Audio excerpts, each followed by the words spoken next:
18-year-old girl hit while crossing in a crosswalk. The lights were flashing, but the car failed to stop, sending the girl several feet into the air. As the teen recovers from her injuries tonight, her family is looking for answers. Records show the driver walked away with a ticket for $166, and the police report noted he smelled like alcohol. Here's 10 Investigates' Jennifer Titus. This is not busy at all for this crosswalk. For Jamie, She hit the button and then she waited for all the other cars to stop. she knows this crosswalk pretty well. He came and slammed into her here. It's down the street from where she lives, She flew all the way over here and ended up right here. and the same intersection where her teenage daughter was severely injured just weeks before. What hurts on you, sweetie? No, you're fine. You're fine. What hurts on you? Can you just grab witnesses? Body camera we obtained shows witnesses telling deputies on scene So we were stopped here with this truck stopped. We were in the next lane over. Lights were flashing. Jamie's daughter started to cross the intersection. Nearby surveillance video shows a car hitting her, sending her feet into the air. They're saying that the lights were blinking when she started crossing, so he might be under the influence too. So. In the crash report, the deputy wrote the driver did have a slight odor of alcohol emitting from his breath. It's why the driver was given a horizontal gaze nystagmus test, but that was it. As noted in the report, the driver did not show any signs of impairment. If you elect to pay it, you can just mail it in this envelope right here. Okay? Just mail the $166, okay? Actually, one of the sheriff's officers who was doing, I guess, part of the investigation came to the hospital to follow up on her injuries, which I appreciated. And so when he came and talked to us, that was my husband's first question was, the guy who hit her, was he drinking? And the cop said, yeah. He readily admitted that he had been.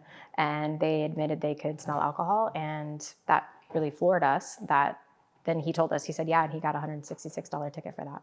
I was like, wait, what? What are you talking about? Jamie says she couldn't believe that a breathalyzer was not given to the driver after the deputy noted smelling alcohol. That someone who admitted to drinking and then severely injured a child wouldn't have been given a breathalyzer on the scene. I was shocked actually. We took that shock straight to the Pinellas County Sheriff's Office, asking them the same question. Why was a breathalyzer not given? They wouldn't talk to us on camera, but tell us in a statement that says in part, in this case, the deputy conducted a preliminary investigation and determined there was no evidence to warrant further investigation and there was no probable cause establishing impairment. A breath test is generally conducted post-arrest, and in this case, there was no evidence that a crime had been committed. I have a very deep respect and appreciation for law enforcement. No doubt about that. And if the officers were operating in the bounds of their guidelines and their procedures, absolutely fine. I don't fault them. I fault the guidelines and procedures. Maybe those are what should change. Florida statute states if an officer believes a driver under the influence has caused a crash involving serious bodily injury or death, the officer shall require the person to submit to a blood test, but there has to be probable cause. Jamie believes there was, based on the officer's report. We asked the police officer that when he came to see her in the hospital, if what would have had to happen for this to have been taken more seriously. And he's like, well, if she unfortunately had died, then, there would have been a lot more investigation and a lot more done. And yes, thank God that it didn't go that far, but why should it have to?